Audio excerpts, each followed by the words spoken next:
friends, and welcome to Sleepy Time Tales, a podcast aimed at helping you to get a good night's sleep. Do you find your mind plagued with the stresses of modern life, especially when the lights are out and you're trying to get a restful night? Does your spinning mind keep you awake? Follow my voice down the path towards a good night's rest. Listen to me tell a story that will keep your mind from wandering to your daytime problems. The ones you can't solve right now and will be easier to solve well rested.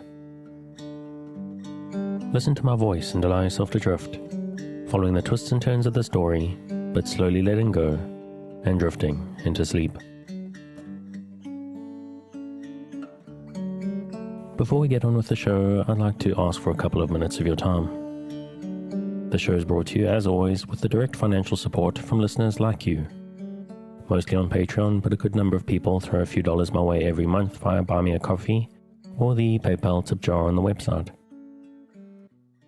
There have been some lean times in the last couple of years, and I wouldn't have been able to keep the show going without the support that I've received from listeners, and I'm grateful to those people who have had the means to help fund it, to keep it going, and to help me to reach new audiences.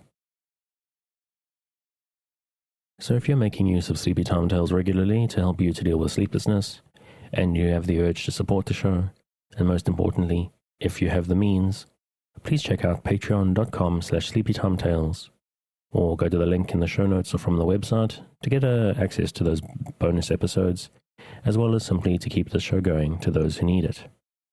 And if you're curious about the bonus episodes, those are the catnap minisodes, usually about 15-20 minutes long, and there are 107 of those as the time this goes up. So it really is worthwhile to sign up at any point, and it becomes more worthwhile every month. But if a monthly thing seems a little bit much, a bit odd, then there's the other option, of course, of once-off contributions. Buy Me a Coffee is a very good one. That's buymeacoffee.com/sleepytimetales, also linked in the show notes, where you can just throw a little something in the tip jar without needing to make a longer commitment. On the Patreon side, the most recent person to sign up is Barcode, who joined the Patreon family recently. Thanks very much to you for your support, and I'm very glad that Sleepy Time Tales is helpful to you. But another huge way you can help the show is simply to spread the word. If there is someone in your life who you think will benefit from listening to it, some other fellow insomniac, just let them know. And if you recommend the show on social media, make sure to tag me in so that I know and I can thank you. That's at Sleepy Time Tales on Instagram or Twitter. I don't get very many sort of reviews because it's not something I really push to listeners, but every now and then I get something cool that is worth sharing. I got a couple of nice 5-star reviews in the last couple of weeks. The first up is Palin, who says the show is all but cured their insomnia. My only complaint is that I never get anywhere near to the end of the story. Thank you very much to you, and I'm thrilled that this is a help. And then I got another 5-star review from Ellie is the Coolest, who enjoys the show despite the sound quality, which, I've got to be honest, is a fair comment. There's worse sounding shows out there for sure, but I've never quite got it to where I like it. My problem is actually not my microphone or my equipment, but my recording environment, which isn't ideal, and options are limited in what I can do with the space I have available. But I do actually accept that comment, and I've tried something new tonight, which I think may help. So I'm interested in anyone who likes the sound of this compared to other episodes. Please just pop me a line on contact@sleepytimetales.net and let me know if it sounds better to you than normal. I think it should, and I'm curious on other people's feedback rather. And last but not least, of course, is the music which I have to shout out, which is Sweet Night and Friends by Kumiku. Their music is available on their website at loyaltyfreakmusic.com. I've linked the website in the show notes, as they've got some very cool stuff that they release under different names that I recommend checking out. And all the stuff is public domain on Creative Commons. So if you have a podcast or YouTube videos or something of that sort, they're worth checking out and using. And if you ever have any sort of copyright issues on YouTube or something, they're very happy to help you out if you get flagged, which is also very handy because they're very passionate about handing out their work for free. although I back them on Patreon. If you do use it, it's something worth thinking of, I think. Anyway, sorry, I've gone on a bit long tonight. Sorry about that. Let's get back to the show.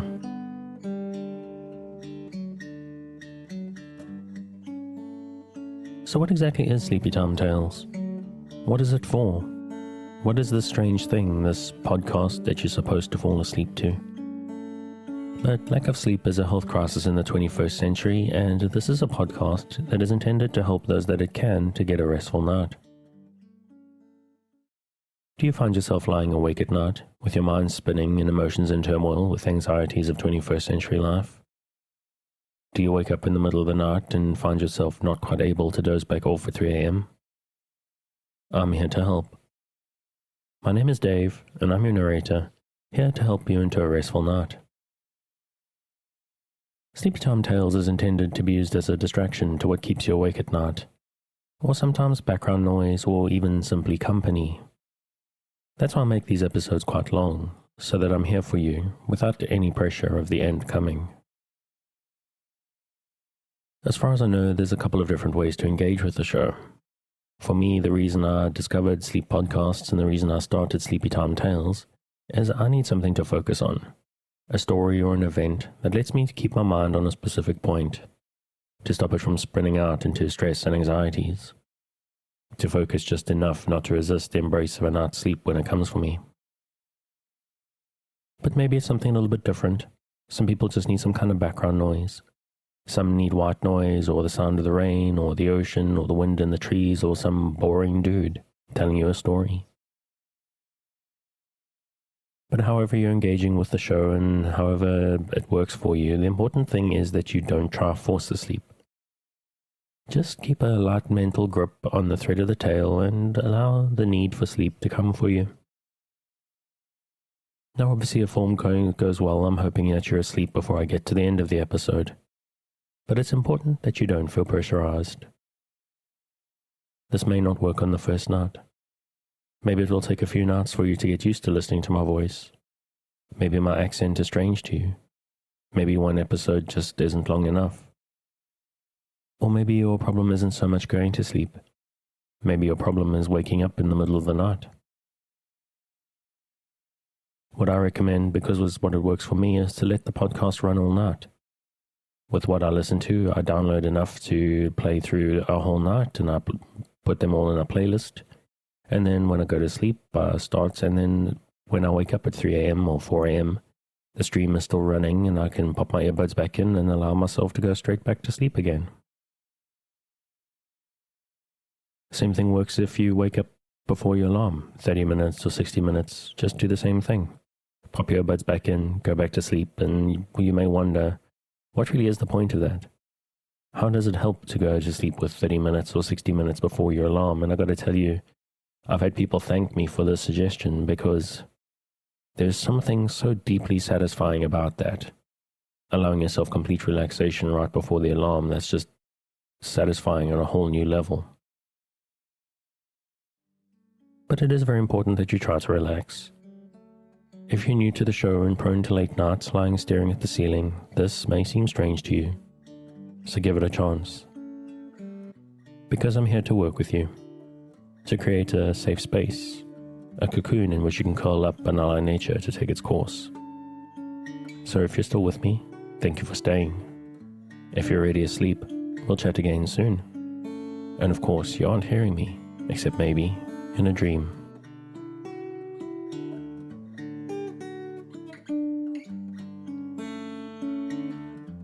And we return to The Mystery of a Hansom Cab by Fergus Hume.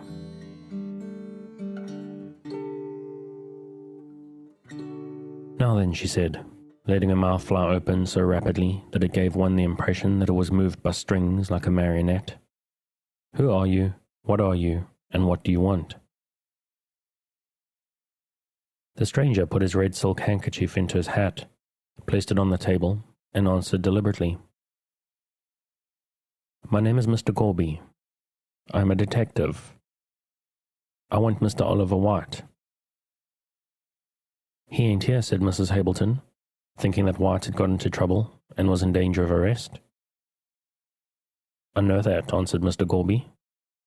Then where is he? Mr. Gorby answered abruptly and watched the effect of his words.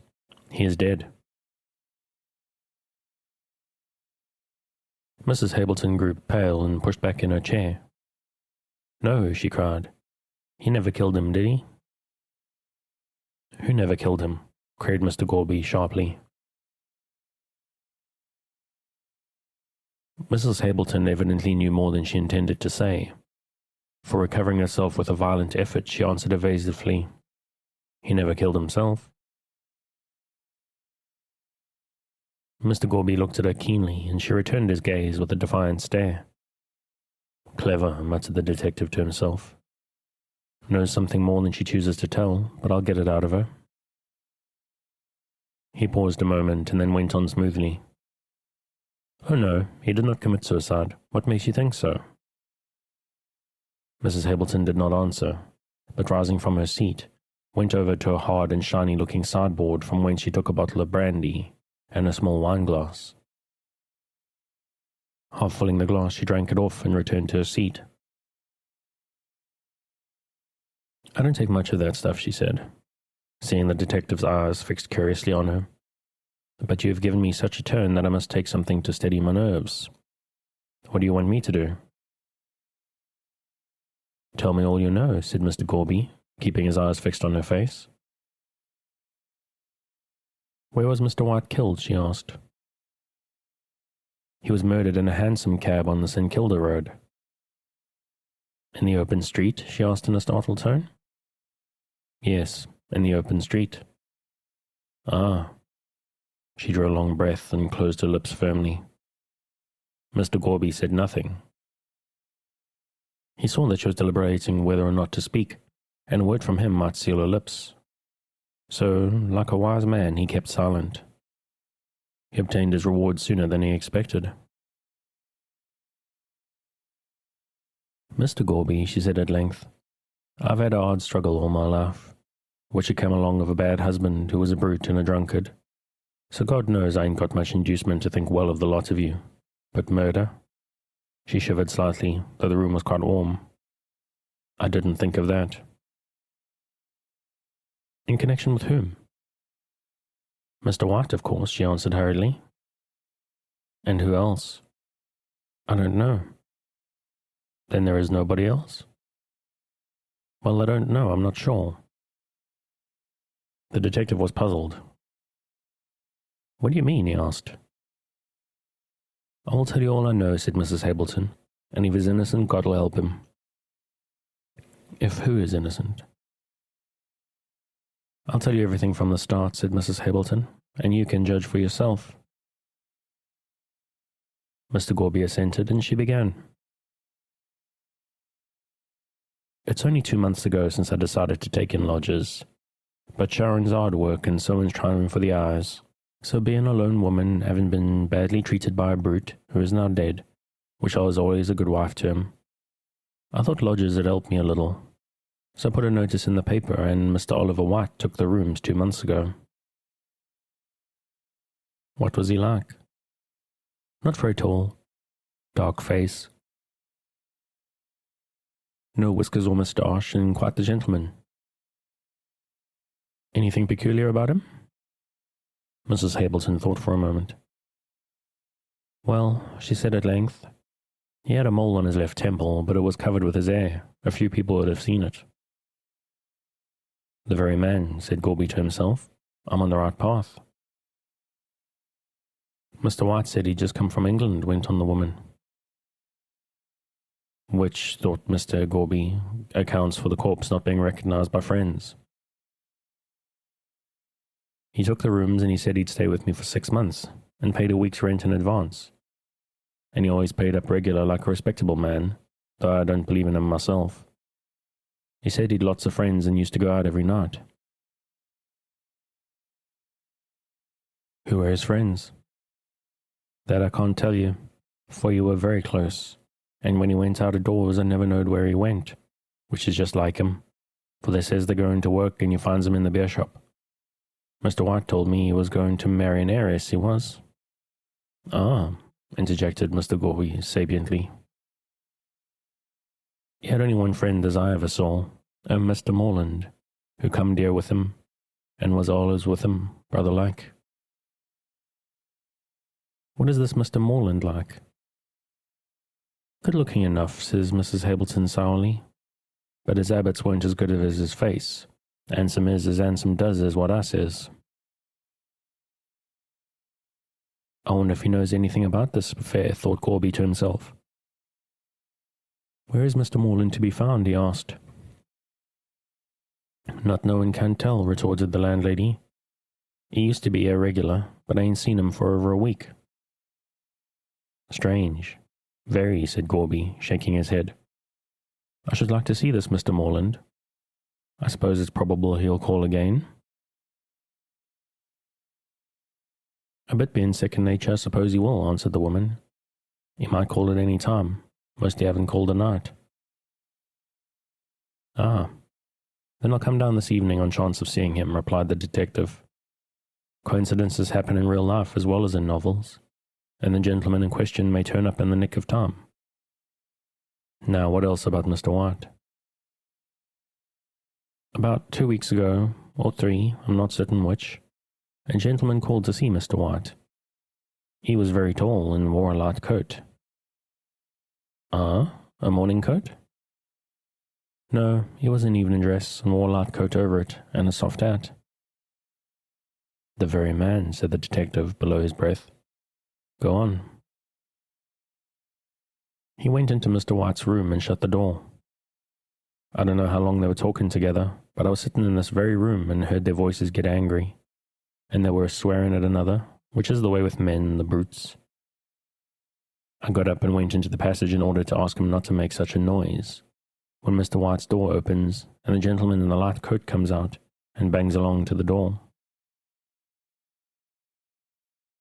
Mr. White, he comes to the door of his room and he hollers out, She's mine, you can't do anything. And the other turns with his hand on the door and says, I can kill you, and if you marry her, I'll do it, even in the open street. Ah, said Mr. Corby, drawing a long breath. And then? Then he bangs the door too, which is never shut easy since I ain't got no money to put it right. And Mr. White walks back to his room laughing. Did he make any remark to you? No, except he'd been worried by a lunatic. And what was the stranger's name? That I can't tell you, as Mr. White never told me. He was very tall and with a fair moustache, and dressed as I told you. Mr. Corby was satisfied. That is the man, he said to himself, who got into the hansom cab and murdered White. There's no doubt of it. White and he were rivals for the heiress. What do you think of it? Said Mrs. Hableton curiously. I think, said Mr. Corby slowly, with his eyes fixed on her, I think that there is a woman at the bottom of this crime. Chapter 6. Mr. Corby makes further discoveries. When Mr. Corby left Possum Villa, no doubt remained in his mind as to who had committed the murder. The gentleman in the light coat had threatened to murder White, even in the open street.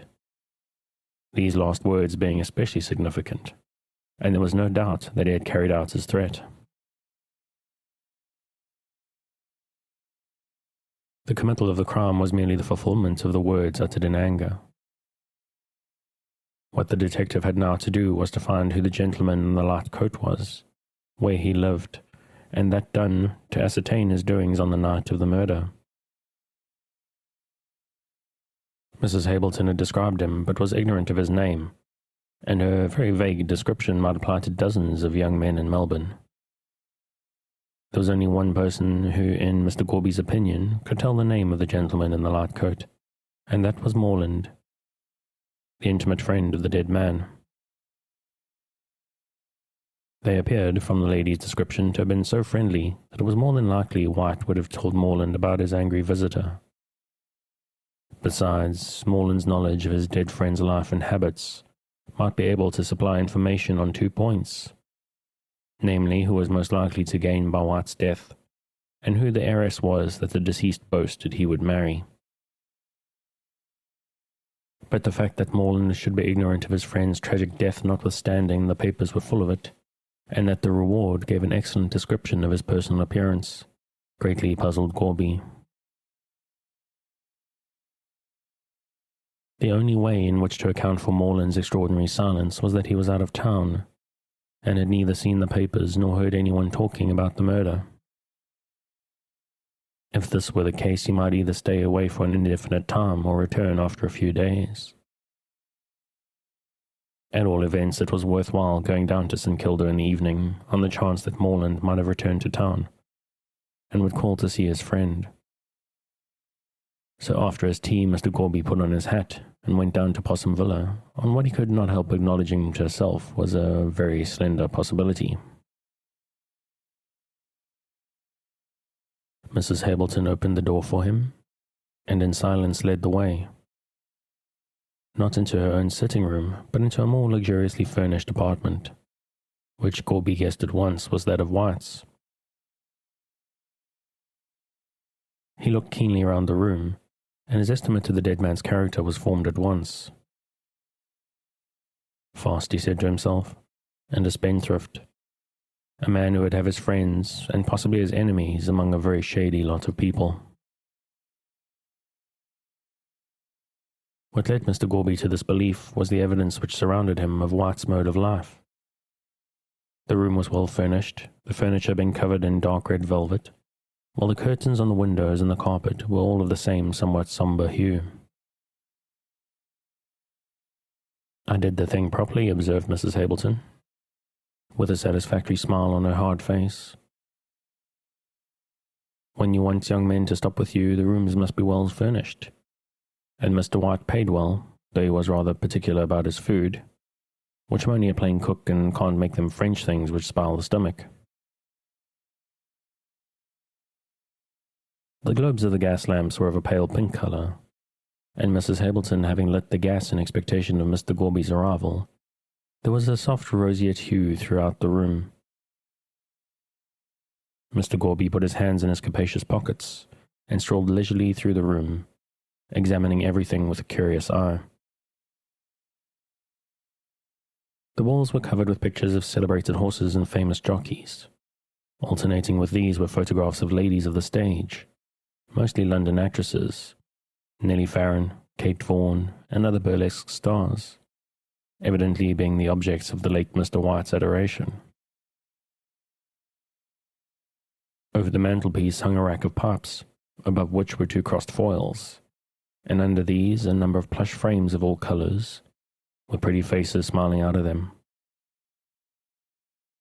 A remarkable fact being that all the photographs were of ladies, and not a single male face was to be seen, either on the walls or in the plush frames. "Fond of the ladies, I see," said Mr. Corby, nodding his head towards the mantelpiece. "A set of hussies," said Mrs. Hableton grimly, closing her lips tightly. "I feel that ashamed when I dust them as never was. I don't believe in gals getting their pictures taken with hardly any clothes on, as if they just got out of bed. But Mr. White seems to like 'em." "Most young men do," answered Mr. Corby dryly, going over to the bookcase. "Brutes," said the lady of the house. "I'd drown 'em in the Yarra, I would. A-setting themselves and a-calling themselves lords of creation, as if women were made for nothing but to earn money and to see 'em drink it as my husband did, which his inside never seemed to have enough beer.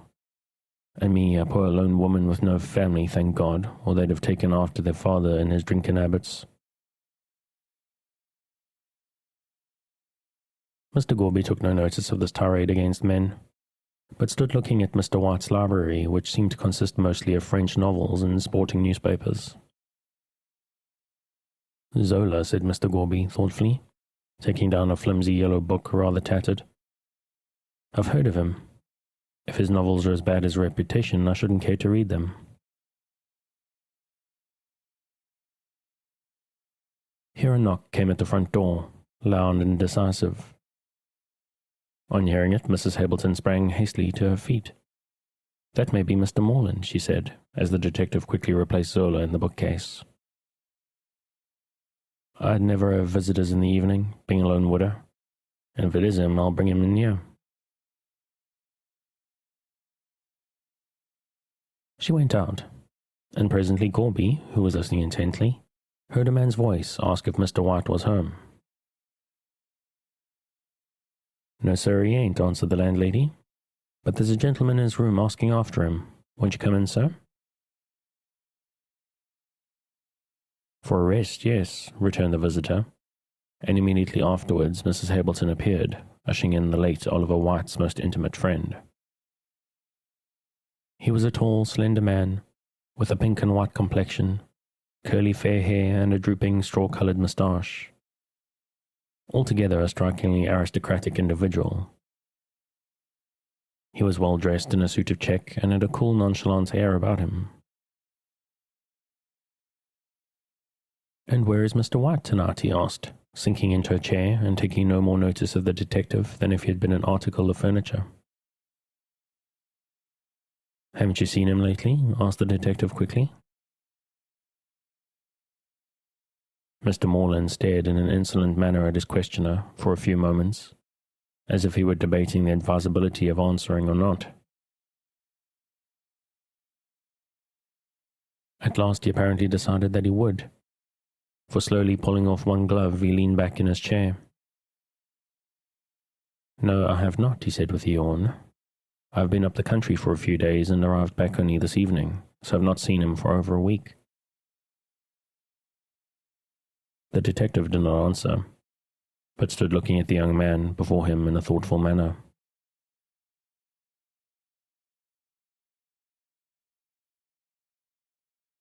"I hope," said Mr. Moreland nonchalantly, "I hope you will know me again, my friend, but I don't know Mr. White had started a lunatic asylum during my absence. Who are you?" Mr. Gorby came forward and stood under the gaslight. "My name is Gorby, sir, and I'm a detective," he said quietly. "Ah, indeed," said Moreland, coolly looking him up and down. "What has White been doing? Running away with someone's wife, eh? I know he has little weaknesses of that sort." Gorby shook his head. "Do you know where Mr. White is to be found?" he asked, cautiously. Moreland laughed. "Not I, my friend," he said lightly. "I presume he is somewhere about here, as these are his headquarters. What has he been doing? Nothing that can surprise me, I assure you. He's always been an erratic individual, and—" "He paid regular," interrupted Mrs. Hableton, pursing up her lips. "A most enviable reputation to possess," answered the other with a sneer, "and one I'm afraid I'll never enjoy. But while all this questioning about White, what's the matter with him?" "He's dead," said Gorby abruptly. All Moreland's nonchalance vanished on hearing this, and he started up from his chair. "Dead," he repeated mechanically. "What do you mean?" "I mean that Mr. Oliver White was murdered in a hansom cab." Moreland stared at the detective in a puzzled sort of way, and passed his hand across his forehead. "Excuse me, my head is in a whirl," he said, as he sat down again. "White murdered? He was right when I left him nearly 2 weeks ago." "Haven't you seen the papers?" asked Gorby. "Not for the last 2 weeks," replied Moreland.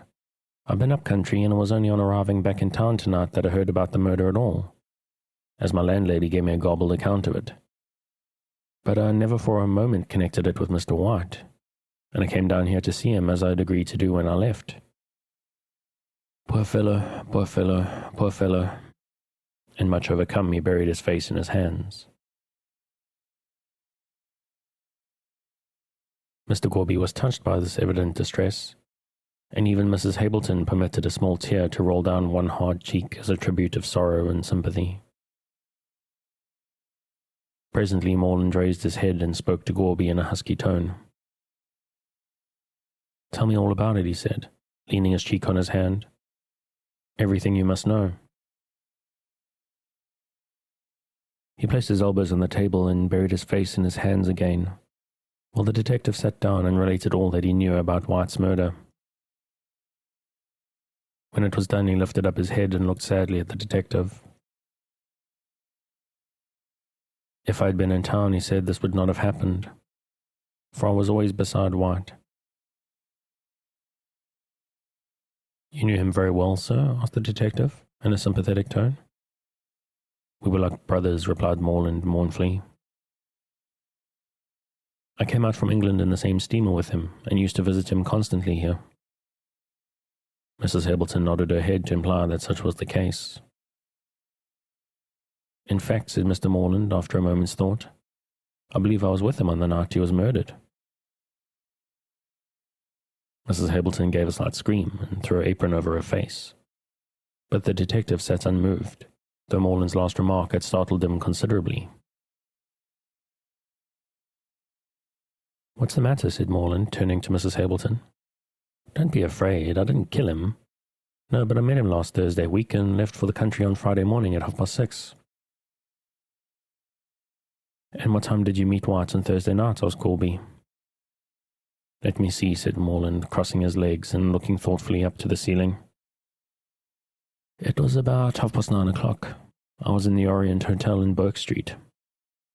We had a drink together and then went up to the street to a hotel in Russell Street, where we had another. In fact, said Morland coolly, we had several other drinks. Brutes, muttered Mrs. Hableton, below her breath. Yes, said Corby placidly. Go on. Well, that's hardly the thing to confess it, said Morland, looking from one to the other with a pleasant smile. But in a case like this, I feel it is my duty to throw all social scruples aside. We both became very drunk. White was, as we know, drunk when he got into the cab. And you? I was not quite so bad as White, answered the other. I had my senses about me. I fancy he left the hotel some minutes before 1 o'clock on Friday morning.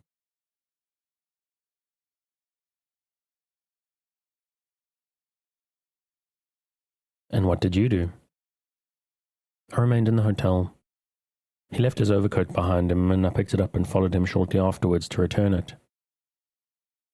I was too drunk to see in which direction he had gone, and stood leaning against the hotel door in Burke Street with the coat in my hand. Then someone came up and, snatching the coat from me, made off with it, and the last thing I remember was shouting out, "Stop, thief!"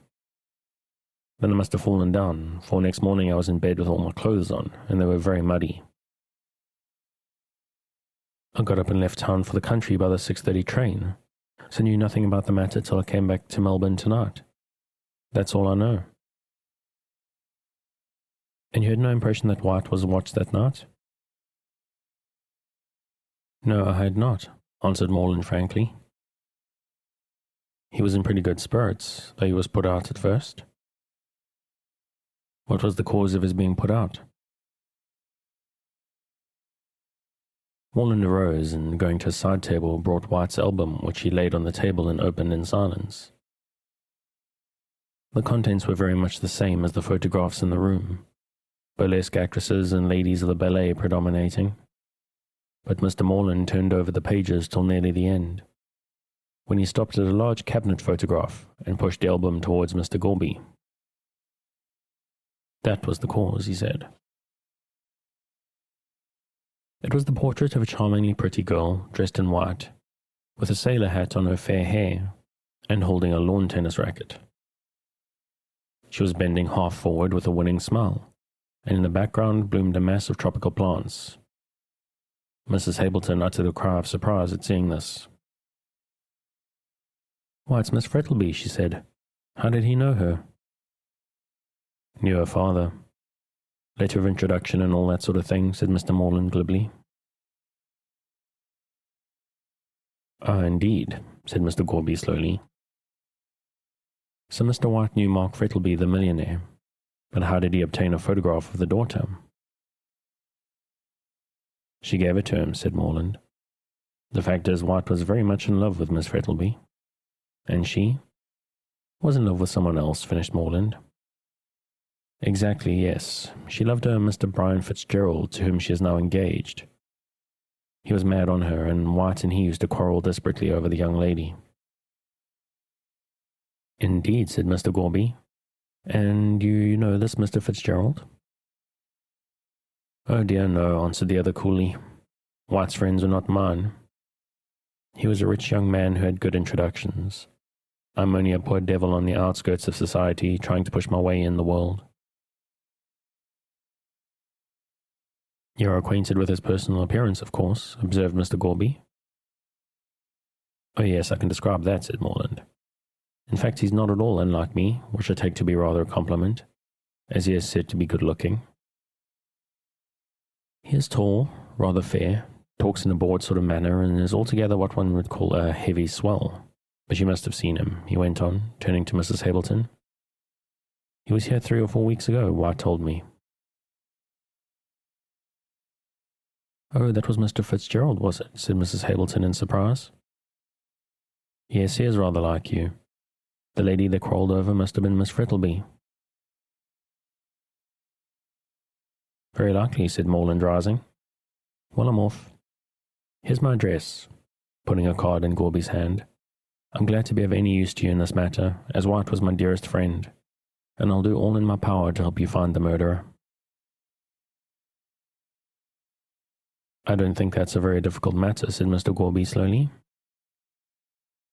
Oh, you have your suspicions? Asked Morland, looking at him. I have.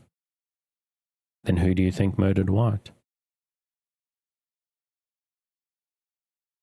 Mr. Gorby paused a moment and then said deliberately, I have an idea, but I'm not certain. When I'm certain, I'll speak. You think Fitzgerald killed my friend, said Morland. I see it in your face. Mr. Gorby smiled. Perhaps, he said ambiguously. Wait till I'm certain. Chapter 7. The Wall King. The old Greek legend of Midas turning everything he touched into gold is truer than most people imagine. Medieval superstition changed the human being who possessed such a power into the philosopher's stone, the stone which so many alchemists sought in the Dark Ages. But we of the 19th century have given back into human hands this power of transformation. But we do not ascribe it either to Greek deity or to superstition. We call it luck. And he who possesses luck should be happy notwithstanding the proverb which hints the contrary. Luck means more than riches. It means happiness in most of things, which the fortunate possessor of it may choose to touch. Should he speculate, he is successful. If he marry, his wife will surely prove everything to be desired. Should he aspire to a position, social or political, he not only attains it, but does so with comparative ease. Worldly wealth, domestic happiness, high position, and complete success, all these things belong to the man who has luck. Mark Frettlby was one of those fortunate individuals, and his luck was proverbial throughout Australia. If there was any speculation for which Mark Frettlby went in, other men would surely follow, and in every case the result turned out as well, and in many cases even better than they expected. He had come out in the early days of the colony with comparatively little money, but his great perseverance and never-failing luck had soon changed his hundreds into thousands. And now, at the age of 55, he did not himself know the extent of his income.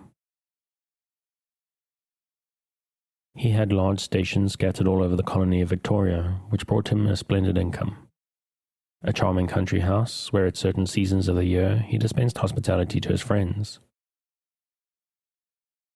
And a magnificent townhouse down in St Kilda, which would have been not unworthy of Park Lane.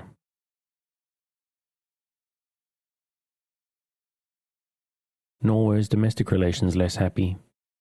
He had a charming wife, who was one of the best known and most popular ladies of Melbourne, and an equally charming daughter, who, being both pretty and an heiress, naturally attracted crowds of suitors.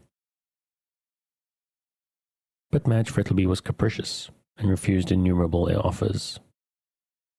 Being an extremely independent young person with a mind of her own, she decided to remain single, as she had not yet seen anyone she could love, and with her mother continued to dispense the hospitality of the mansion at St Kilda.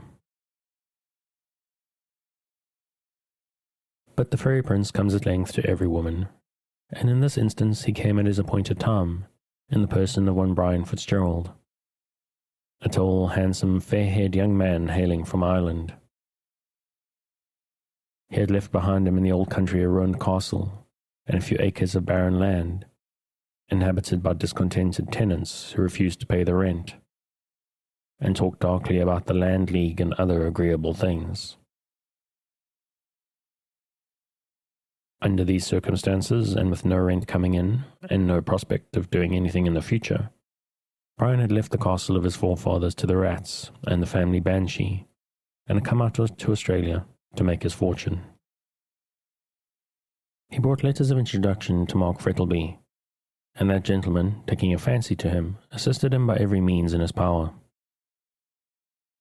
Under Frettlby's advice, Brian bought a station, and, to his astonishment, in a few years he found himself growing rich. The Fitzgerald had always been more famous for spending than for saving, and was an agreeable surprise to the latest representative to find the money rolling in instead of out. He began to indulge in castles in the air concerning that other castle in Ireland, with the barren acres and discontented tenants. In his mind's eye, he saw the old place rise up in all its pristine splendor from out of its ruins. He saw the barren acres well cultivated, and the tenants happy and contented. He was rather doubtful on this latter point, but with the rash confidence of 28, determined to do his best to perform even the impossible. Having built and furnished his castle in the air, Brian naturally thought of giving it a mistress, and this, at time, actual appearance took the place of a vision. He fell in love with Madge Frettlby, and having decided in his own mind that she and none other was fitted to grace the visionary halls of his renovated castle, he watched his opportunity, and declared himself. She, woman-like, coquetted with him for some time, but at last, unable to withstand the impetuosity of her Irish lover, confessed in a low voice, with a pretty smile on her face, that she could not live without him.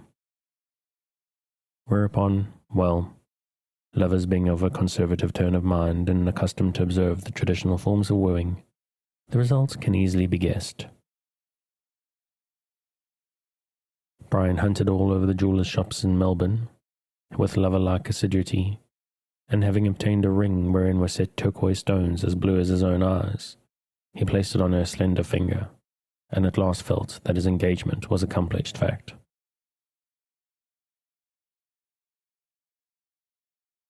He next proceeded to interview the father, and had just screwed up his courage to the awful ordeal when something occurred which postponed the interview indefinitely.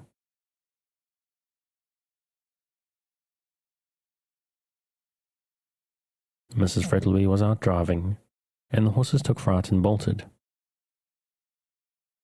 The coachman and groom both escaped unhurt, but Mrs. Frettlby was thrown out and killed instantly. This was the first really great trouble which had fallen on Mark Frettlby, and he seemed stunned by it. Shutting himself up in his room, he refused to see anyone, even his daughter, and appeared at the funeral with a white and haggard face which shocked everyone. When everything was over and the body of the late Mrs. Frettlby was consigned to the earth, all the pomp and ceremony which the money could give, the bereaved husband rode home and resumed his old life. But he was never the same again. His face, which had always been so genial and so bright, became stern and sad. He seldom smiled, and when he did, it was a faint wintry smile, which seemed mechanical. His whole interest in life was centered in his daughter. She became the sole mistress of St. Kilda Mansion, and her father idolized her. She was apparently the one thing left to him which gave him pleasure in existence. In truth, had it not been for her bright presence, Mark Frettlby would fain have been lying beside his dead wife in the quiet graveyard. After a time, Brian again resolved to ask Mr. Frettlby for the hand of his daughter, but for the second time, fate interposed. A rival suitor made his appearance, and Brian's hot Irish temper arose in anger at him. Mr. Oliver White had come out from England a few months previously, bringing with him a letter of introduction to Mr. Frettlby, who received him hospitably, as was his custom. Taking advantage of this, White lost no time in making himself perfectly at home in the St. Kilda mansion. From the outset, Brian took a dislike to the newcomer. He was a student of Lavater, and prided himself on his perspicuity in reading character. His opinion of White was anything but flattering to that gentleman, while Madge shared his repulsion towards the newcomer. On his part, Mr. White was nothing if not diplomatic. He affected not to notice the coldness of Madge's reception of him. On the contrary, he began to pay her the most marked attentions, much to Brian's disgust. At length he asked her to be his wife, and notwithstanding her prompt refusal, spoke to her father on the subject. Much to the astonishment of his daughter, Mr. Frettlby not only consented to White paying his addresses to Madge, but gave the young lady to understand that he wished her to consider his proposals favourably. In spite of all Madge could say, he refused to alter his decision, and White, feeling himself safe, began to treat Brian with an insolence which was highly galling to Fitzgerald's proud nature. He had called on White at his lodgings, and after a violent quarrel he had left the house vowing to kill him, should he marry Madge Frettlby. The same night Fitzgerald had an interview with Mr. Frettlby. He confessed that he loved Madge, and that his love was returned. So when Madge added her entreaties to Brian's, Mr. Frettlby found himself unable to withstand the combined forces, and gave his consent to their engagement.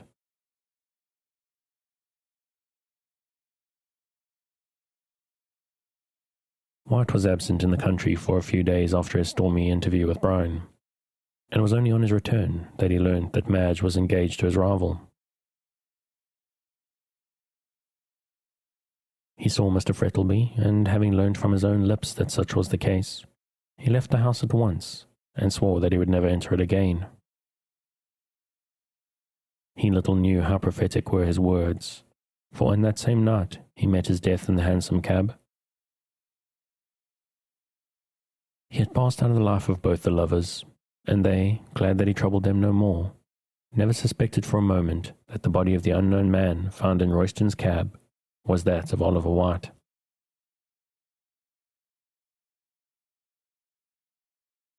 About 2 weeks after White's disappearance, Mr. Frettlby gave a dinner party in honour of his daughter's birthday.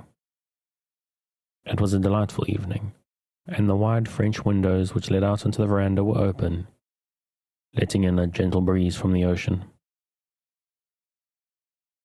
Outside there was a kind of screen of tropical plants, and through the tangle of the boughs the guests, seated at the table, could just see the waters of the bay glittering in the pale moonlight.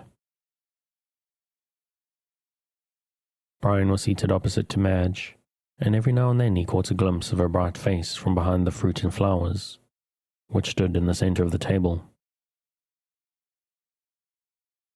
Mark Frettlby was at the head of the table, and appeared in very good spirits. His stern features were somewhat relaxed, and he drank more wine than usual. The soup had just been removed when someone, who was late, entered with apologies and took his seat. Someone in this case was Mr. Felix Rolleston, one of the best-known young men in Melbourne. He had an income of his own, scribbled a little for the papers, was to be seen at every house of any pretensions in Melbourne, and was always bright, happy, and full of news. For details of any scandal he was safe applying to Felix Rolleston. He knew all that was going on, both at home and abroad, and his knowledge, if not very accurate, was at least extensive, while his conversation was piquant and at times witty. Kelton, one of the leading lawyers of the city, remarked that Rolleston put him in mind of what Beaconsfield said of one of the personages in Lothair.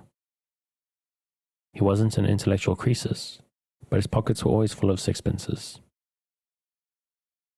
Be it said in his favour that Felix was free with his sixpences. The conversation, which had shown signs of languishing before his arrival, now brightened up. So awfully sorry, don't you know, said Felix as he slipped into a seat by Madge. But a fellow like me has to be careful of his time, with so many calls on it. So many calls in it, you mean, retorted Madge with a disbelieving smile. Confess now, you have been paying a round of visits. Well, yes, assented Mr. Rolliston. That's the disadvantage of having a large circle of acquaintances. They give you weak tea and thin bread and butter, whereas he would rather have something else, finished Brian. There was a laugh at this, but Mr. Rolliston disdained to notice the interruption.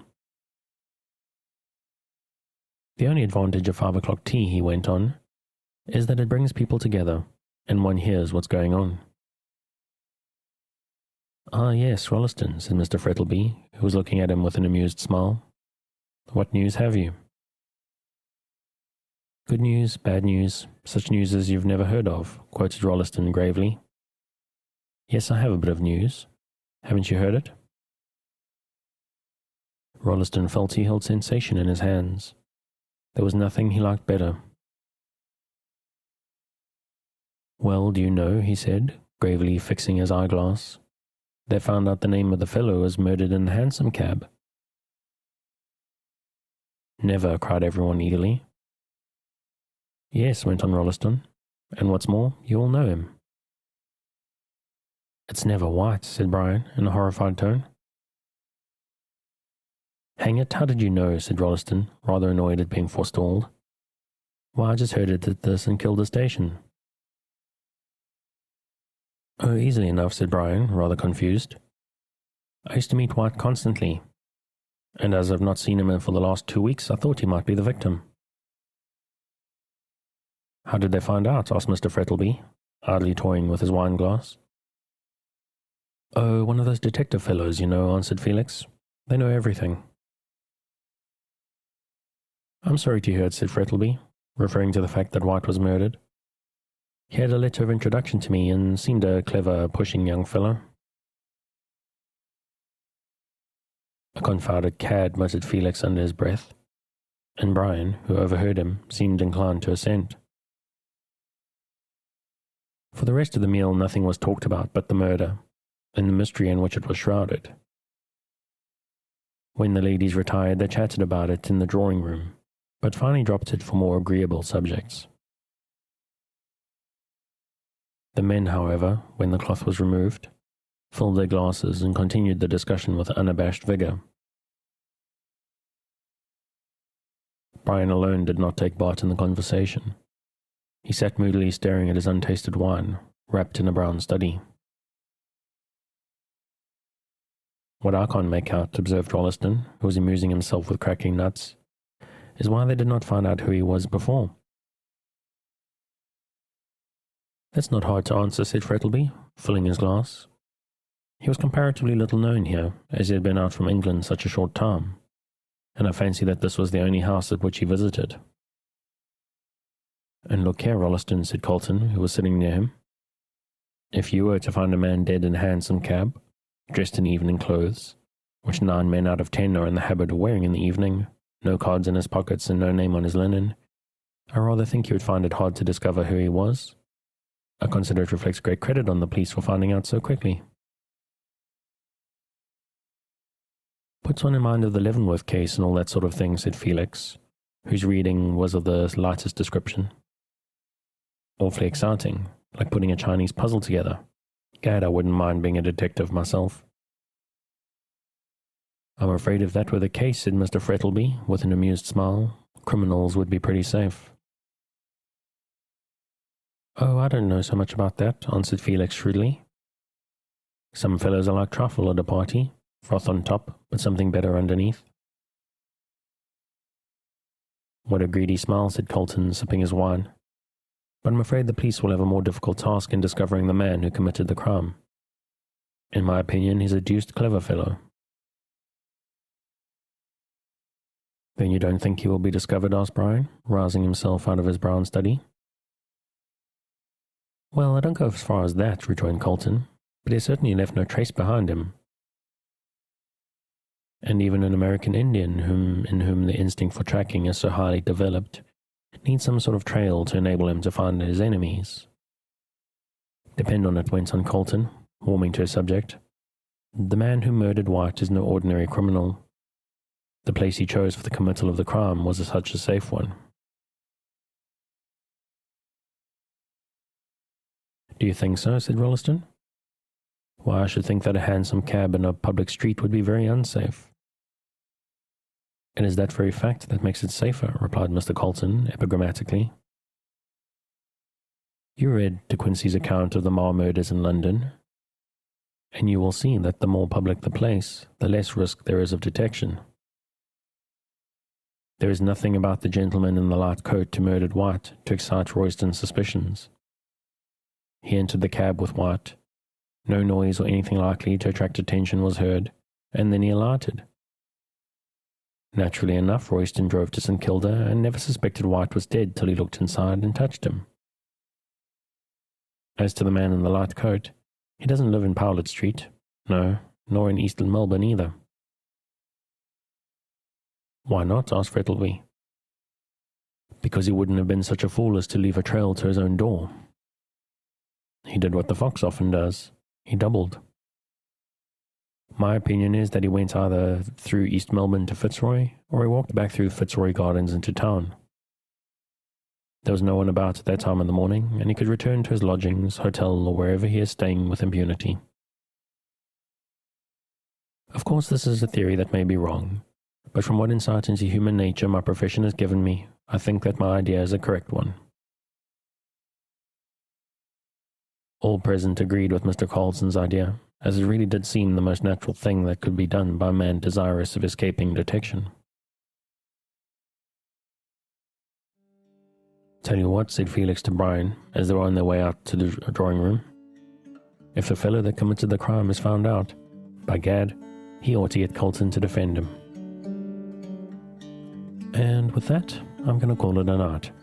The story is definitely getting quite interesting, so if you'd like to pick up where I'm leaving off, you can, as ever, find it on Project Gutenberg at the link in the show notes.